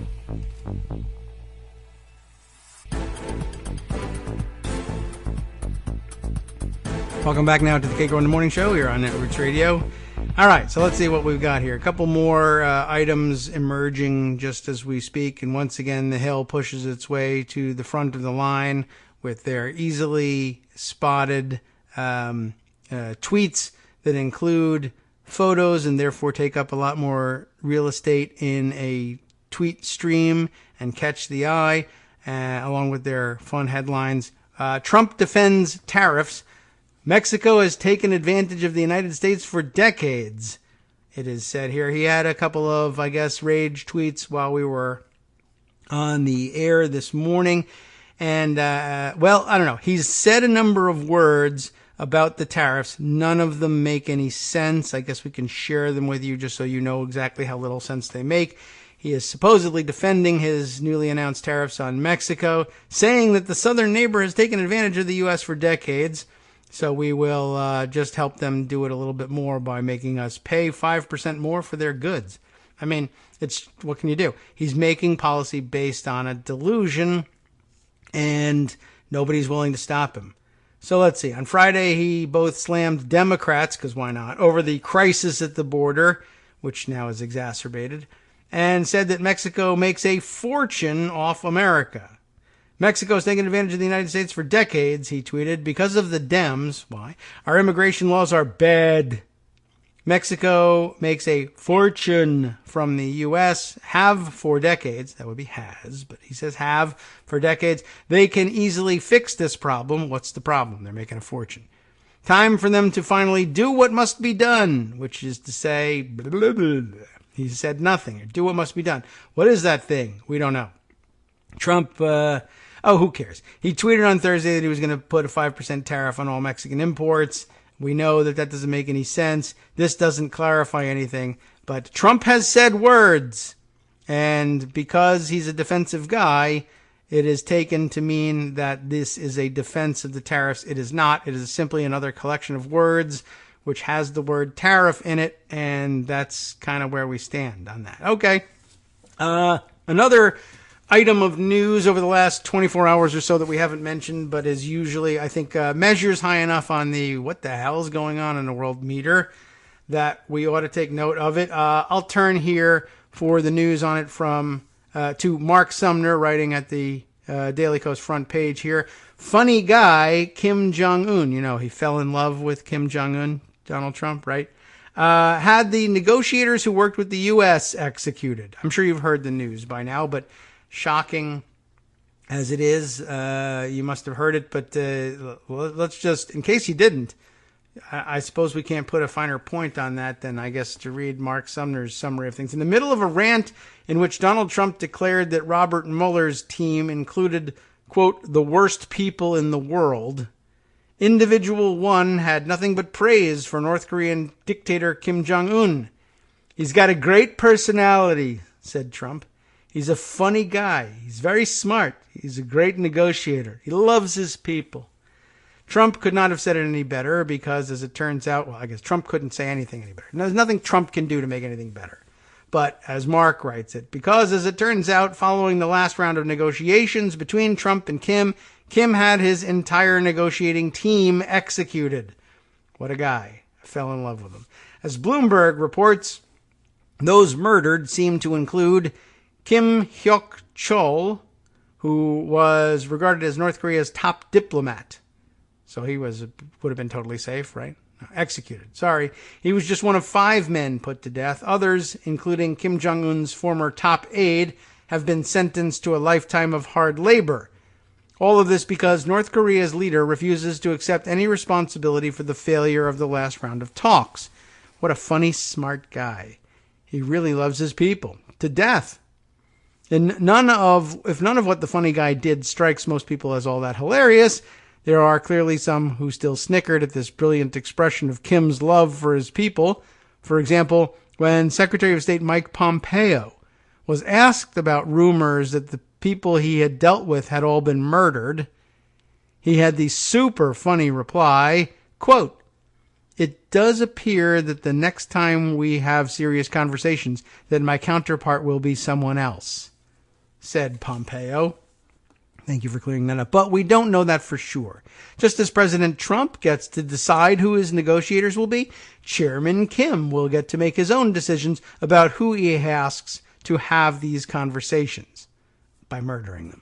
Thank you very much. Pompeo may have delivered that line with a smile, but he might want to remember that Trump just got through expressing his admiration for Kim before he thinks about his next round of serious conversations with North Korea or China or Mexico. Maybe Trump will also make some decisions if those talks don't go well. Ever been to Fifth Avenue, Mike? But of course he's safe because he's on the right side of everything, right? He supports Trump. As I am positive, if you had asked any of these 5 people executed about Kim, they would have said they had nothing but the greatest admiration for him. But they're dead now. Pretty serious. Just thought we, I guess, should add that to the roundup. Wow, what a negotiating tactic that is. And, I wish I had that power. And by the way, here's my death list. And by the way, I'm pardoning spree murderers from the military. Gee, somewhat interesting. Just thought you might be interested in that. But by the way, one of the other stories sitting in the, check out what else is new in the Hill was that I guess... Yeah, I closed it down because I was like, well, I don't know if I really want to talk about this one or not. But I guess the guy that Trump has been, one of the guys, I guess the worst or most notorious of the accused war criminals that Trump has been considering pardoning, has been released. I guess still pending trial, but I'm not 100% certain of that. But yeah, I lost track of that piece. We'll see if we can't dig it up for linking purposes. All right.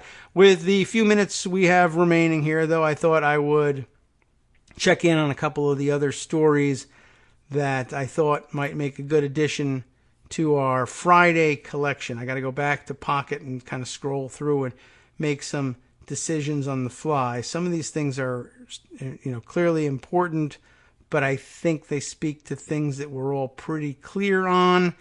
Others, I think we might do well to add some detail on. Let's see. I had this straightened out, or I thought I had some of this straightened out before, but now I think other events have thrown a little bit of a curveball into those decisions. All right, where were we with... these things. Let's see. One of the directions worth viewing is a discussion in the Washington Post from some time ago, and I think it's rather extensive and will probably not fit into our remaining show. But a discussion of, the headline here in this investigative piece over at the Washington Post, which has its own moving GIF photo collection here, which bespeaks a lengthy article from Robert O'Hara Jr. and Sean Boberg, the May 21st piece about Leonard Leo, a conservative activist's behind-the-scenes campaign to remake the nation's courts. In light of what we were talking about earlier in the show, a very important piece. Subtitled here, Leonard Leo helped conservative nonprofits raise $250 million from mostly undisclosed donors in recent years to promote conservative judges and causes. And of course, the Federalist Society, totally wrapped up in all of that. Leo, a leading light in that group. Lengthy article, worth reading on your own for sure. But I just thought I would throw that in there to go along with what we discussed earlier in the show. And another article I'll mention, and that we mentioned before, and I may even have included for you to read before. If you didn't get a chance to do it, I can't hardly blame you. In good English, I tell you that, and I'll include it again in this roundup. But a ProPublica piece from about the same time from Maya Miller. Oh, I'm sorry, a little older than that, April 18th.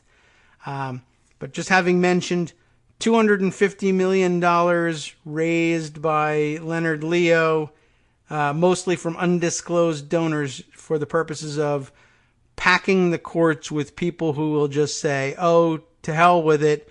The OLC memo doesn't apply to a Democratic president. Or, no, there's no such thing as a congressional subpoena. Or, yes, courts can intervene in, stop, and declare illegal impeachment proceedings against Donald Trump. Where does that money come from? We may never know, because we're told in the ProPublica piece, the title of which is How the IRS Gave Up Fighting Political Dark Money Groups. 6 years after it was excoriated for allegedly targeting conservative organizations, remember this? And they were trying to impeach the IRS commissioner, the Democratic or Obama's IRS commissioner over this. Remember this as the ultimate in working the refs is what's happened here. 6 years after it was excoriated for allegedly targeting conservative organizations, the agency has largely given up on regulating an entire category of nonprofits. The result? More dark money gushes into the political system. Exactly what they were aiming for. And by the way, can I just say this? I want to connect it to other things that were already on your mind earlier today and probably never far from them at any point during the Trump administration. Since we're considering the wisdom of the congressional Democratic leadership's approach to the problem that is Trump, or in fact the greater problem, which is the Republican Party in its entirety. The elections will take care of it. We'll solve this at the ballot box.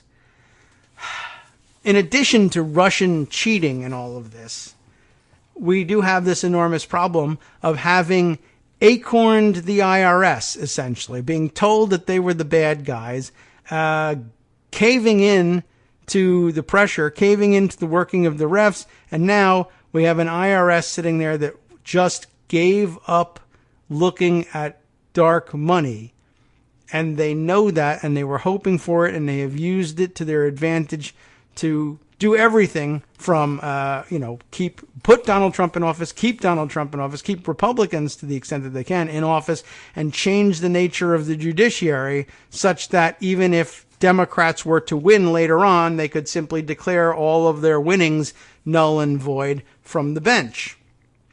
We're in a bad spot, everybody.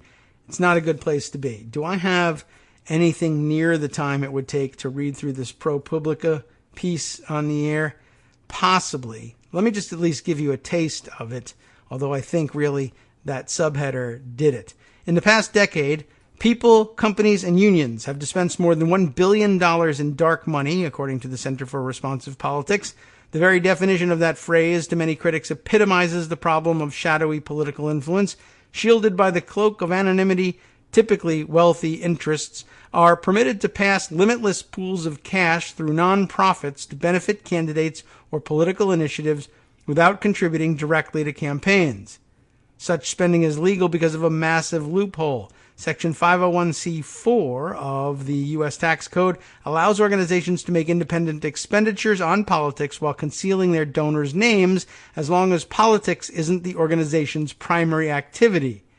The IRS has the daunting task of trying to determine when nonprofits in that category, known colloquially as C4s, violate that vague standard. But the IRS's attempts to police this class of nonprofits have almost completely broken down, a ProPublica investigation reveals. Since 2015, thousands of complaints have streamed in from citizens, public interest groups, IRS agents, government officials, and more that C4s are abusing the rules. But the agency has not stripped a single organization of its tax-exempt status. For all the complaining, not a single one, for breaking spending rules during that period. A handful of groups have had their status revoked for failing to file financial statements for 3 consecutive years. But that's it. Most cases did not even reach the IRS committee created to examine them. Between September 2017 and March of 2019, the committee didn't receive a single complaint to review, according to one former and one current IRS employee who worked closely with the committee, even as at least 2,000 warranted its consideration. The IRS disputes this number, of course. The standards are almost as permissive when organizations apply for C4 status in the first place. In 2017, for example, the IRS rejected only 3 out of 1,487 applications. The IRS's abdication of oversight stems from a trio of causes. It started with a surge in the number of politically oriented C4s. That was exacerbated by the IRS's almost comically cumbersome process for examining C4s accused of breaching political limits. The process requires a half-dozen layers of approvals and referrals merely to start an investigation. So like a stand-your-ground law for C4s, essentially. That is abetted by years of IRS staff attrition and loss of expertise that was then compounded by steady budget reductions by Congress starting in 2010. The division that oversees nonprofits, known as the Exempt Organization Section, shrank from 942 staffers in 2010 to 585 in 2018, according to the IRS. On top of that, the 2013 scandal, and they should put it in air quotes here, in which the IRS was accused of targeting conservative nonprofits, left the division seared by the vilification of the conservative politicians, media, and the public, and by the resignation of Lois Lerner, who headed the division. Some IRS auditors say they were paralyzed. I was scared of being pilloried, dragged to the Hill to testify, getting caught up in lawsuits, having to sink thousands of dollars in attorney's bills that I couldn't afford, and having threats made against me or my family, said, and that counts as working the ref these days, threats. Said one employee who worked in Lerner's division at the time, I locked down my Facebook page. I deleted all personal Twitter posts. I stopped telling people where I worked. I tried to become invisible. The IRS press office offered written responses to some of the questions submitted in writing by ProPublica. Pablum and garbage, basically. The IRS is aware of the problems, but its attempts to address them have gone nowhere. A 2013 report by the IRS Inspector General recommended changes for the agency, and that included adopting new, clear definitions of what constitutes an organization's primary activity. The IRS did that, only to have Congress shoot it down. Of course.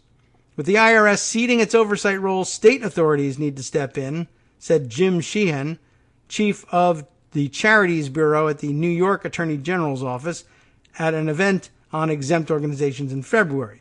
Speaking broadly about what he described as the IRS's failure to oversee political nonprofits, Sheehan said, "It's the Wild West out there."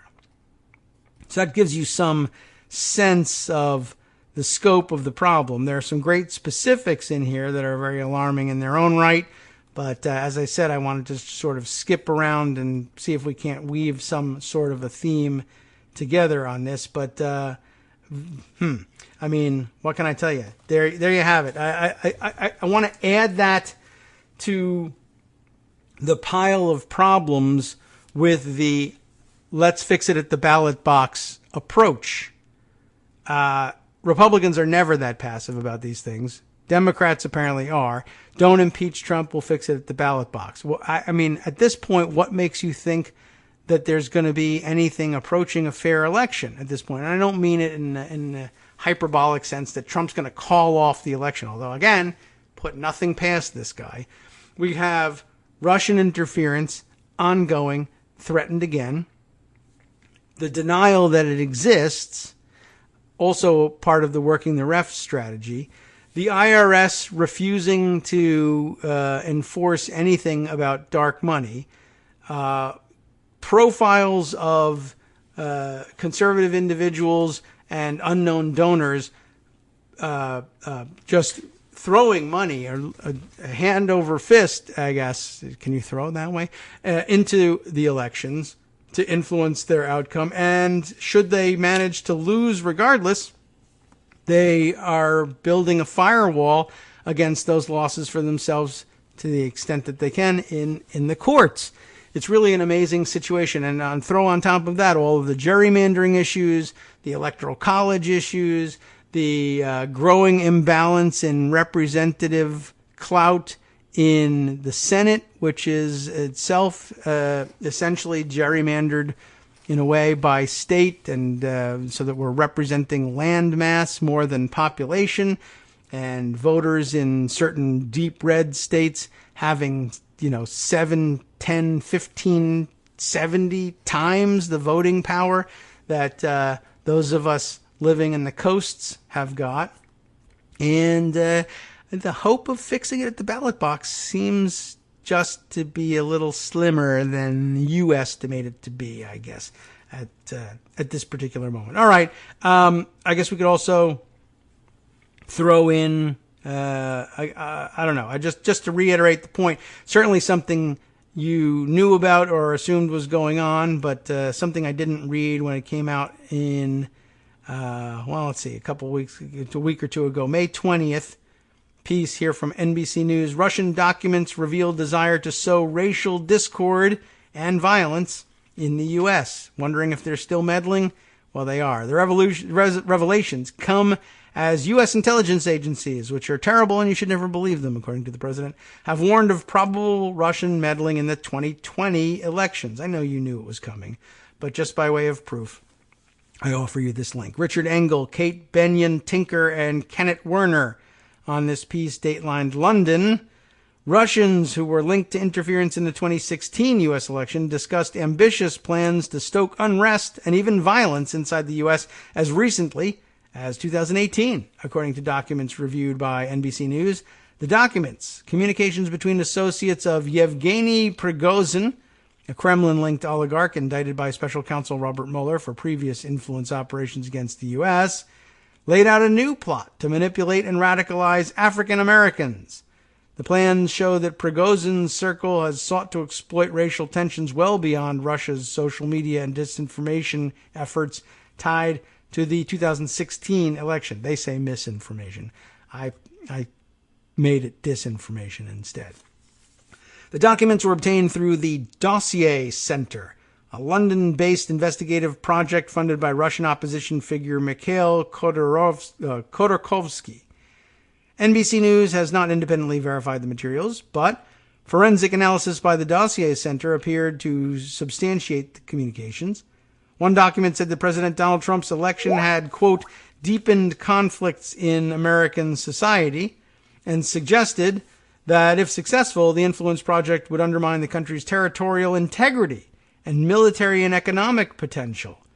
Gee whiz, I wonder if any of those things are important to us. If only we had a president who had sworn to uphold the Constitution of the United States and defend us against all enemies, domestic, foreign and domestic. But, well, alas, we don't have that. The revelations come as U.S. intelligence agencies have warned of probable Russian meddling in the 2020 election. The documents contain proposals for several ways to further exacerbate racial discord in the future, including a suggestion to recruit African Americans and transport them to camps. In Africa. For combat prep and training and sabotage. Gee whiz, I doubt that's going to work.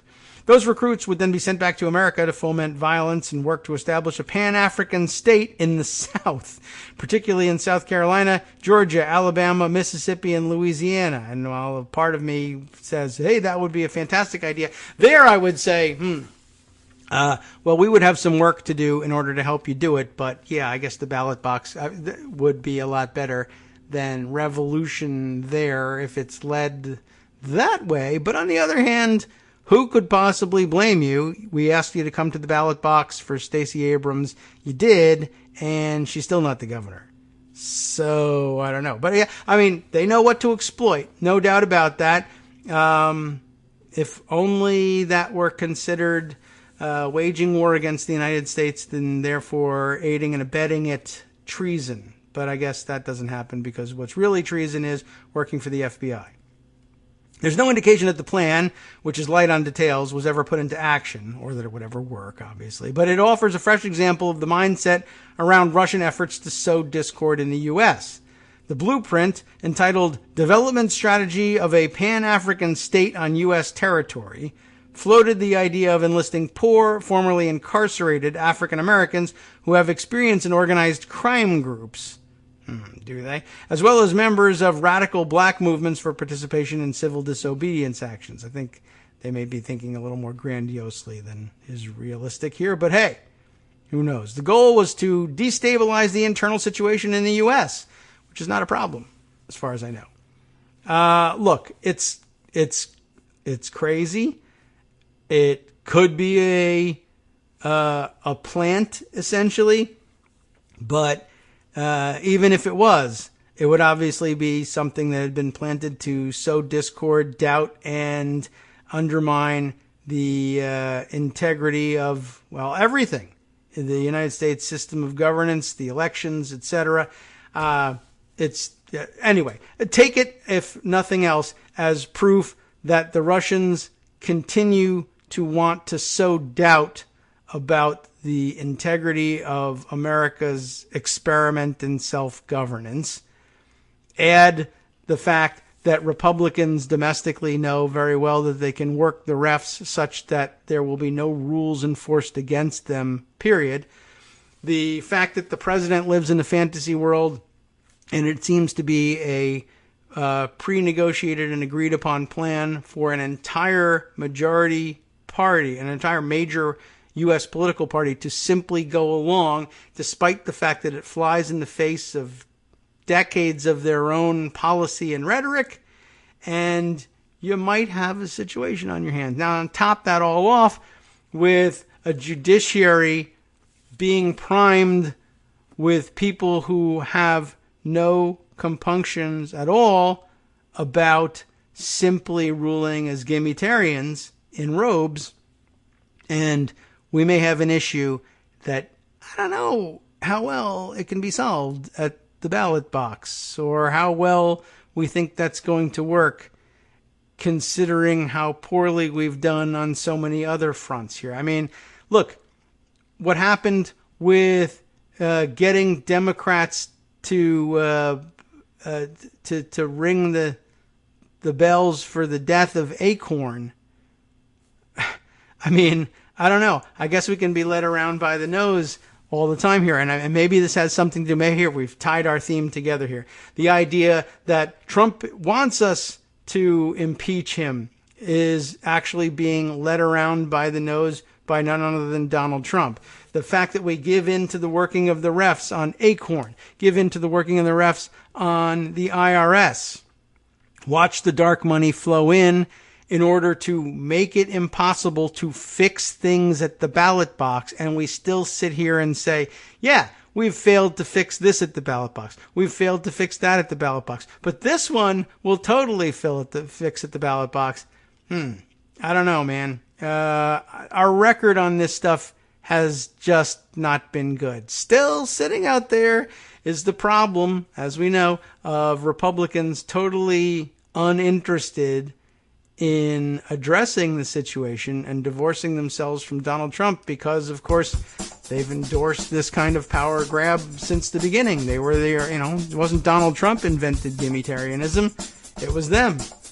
Case in point, Mitch McConnell. He was doing all of this well before Donald Trump was in office. In fact, he had pledged to do it even before he knew who would be in office for Republicans. So, I don't know.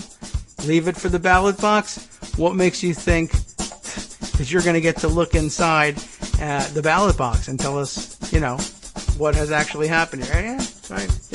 Well, fix it at the ballot box. You just can't count anything. And when Democrats seek to try and sue to get a chance to look inside and say we want to count those paper ballots where they even exist, no, sore losers, not allowed to sue about these things.